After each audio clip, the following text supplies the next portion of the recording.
Hello teachers and welcome to GMF BK2 U8 L1 MiniTUT Lesson 1, and we go on to our vocabulary. As you know, we've got now 10 words that we need to help our students understand and work with, introduce to them in our lessons. And of course, as you know, we are Book 2 and we are Unit 8, so our students have been studying for quite some time. We've been teaching them for a very long time. They should be able to identify and say these words with very little difficulty. Our job is just to reinforce or to correct any errors. However, if your students are struggling, then you really need to spend a bit more time on their pronunciation. I'm not going to do that here. What I need you to understand and what your students should be able to do is to identify and read these words. However, your job as a teacher is to clarify some difficult points. Now, here is the fire station, here is a bank, here is a train station. That's easy enough. But how come this says the bakers? This says the chemists. Now, as the teacher, you need to help your students understand this because it's confusing. All right, boys and girls, take a look. Here is a baker, here is a chemist. A baker works in a bakery, okay? A chemist works in a chemist or a pharmacy, okay? Or a drugstore, okay? It's all the same thing. A chemist equals the pharmacy equals the drugstore. A bakery is a bakery, okay? However, the way that Give Me 5 has presented it is that they say, oh, I'm at the baker's. Oh, I'm at the chemist's. So, you as a teacher, you draw a picture of a baker on the board or you show them a flashcard. Here is a picture of a chemist. And of course, what is going on? We're actually talking about the baker's shop, okay? The chemist's shop, like I said before, this is called a bakery, right? This is called a chemist, or a pharmacy, or a drugstore. Pharmacy, or a drugstore. However, this is the store that belongs to the baker. So it's the baker's shop, it's the chemist's shop. But instead of saying shop, we kind of are a little bit lazy. So we say truncate, okay? We truncate. It means we make it shorten. We shorten the word, we truncate it. And so instead of saying, I'm at the baker's shop, I just say, oh, I'm at the baker's. I'm at the chemist's shop, oh, I'm at the chemist's. Now, this is a very lazy way of speaking. It's a very informal way of speaking, okay? And it's really not, it's not the written form, okay? It's not a great way to be teaching.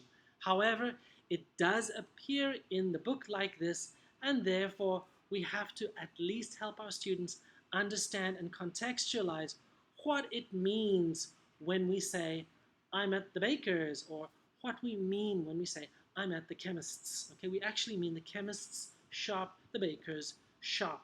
Okay, that'll take a few minutes for your students to understand.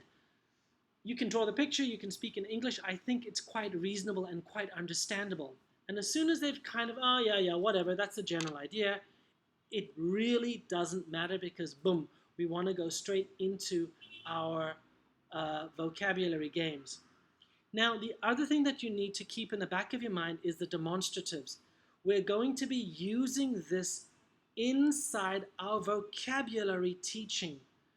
Like I said before, our students should be able to pronounce these words with not much difficulty, okay, and with not much error. However, you as the teacher also need to make sure that they're pronouncing is, isn't, are, aren't, and of course, there perfectly well, because the students are going to have to apply this to all of this, to all of these words later on. So this is part of your vocabulary teaching in this unit, okay? So make sure that you do write it on the board as part of it. A good trick is always to throw up the phonetic spelling over here, and depending on your accent, depending on where you're teaching. So this would be there are, there aren't, okay? If it's going to be more American, it'll be there are, or there aren't, okay? So make sure that your students are doing either the UK pronunciation, received pronunciation, or we do the American one, okay? And there isn't seems to be kind of universal for both accents. Okay, that is part of your pronunciation. You need to make sure that the students are pronouncing those words perfectly well. Okay, if they're not doing it, you're gonna have problems later on. Okay, and as I mentioned before, draw attention to the bakers and the chemists. Okay. Okay, so how am I gonna do this vocabulary? How am I gonna present this vocabulary? In this particular case, I'm going to economize. I'm not going to throw up the words on the board like this. No way. I'm going to bring them over here. Boom. Boys and girls, follow me. Say bus. Say station. The kids will say station. Bus station, fire station, police station, train station. Because once the kids have got that down perfectly well, everything else is really, really easy. All right, very cool. Now you do your drill.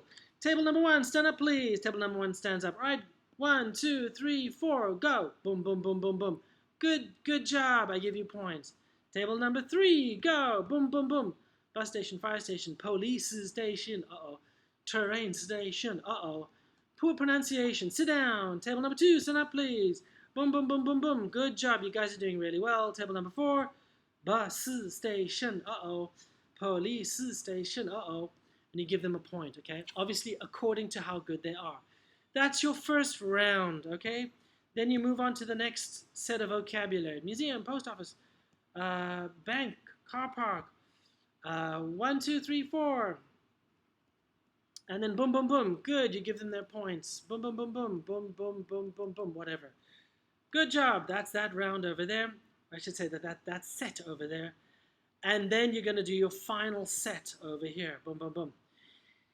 Now, once you have done your first round, so that was round 1, round 2, round 3, you need to listen very carefully, identify the difficult things, and then you're going to pick on some students. All right, Sally, stand up, please. All right, Sue, stand up, please.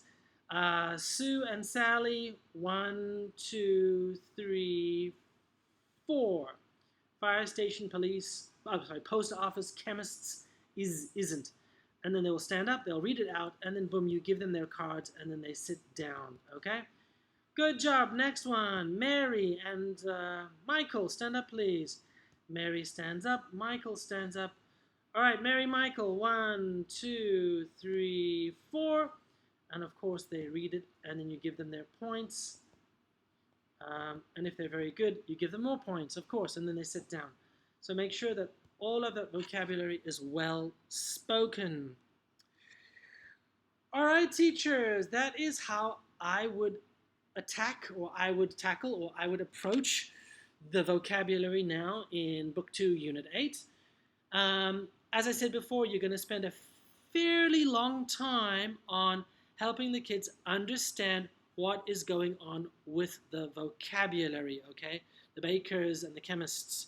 Then also you're going to spend a fairly long time on getting the pronunciation for that grammar correct. Anyway, good luck with your teaching. Have a lot of fun. Please do let me know how it goes in the comments below. I'd very much like to know where you guys struggled, and I'm happy to make another video if necessary. Other than that, good luck, happy teaching, and I'll see you in the next video. Bye-bye.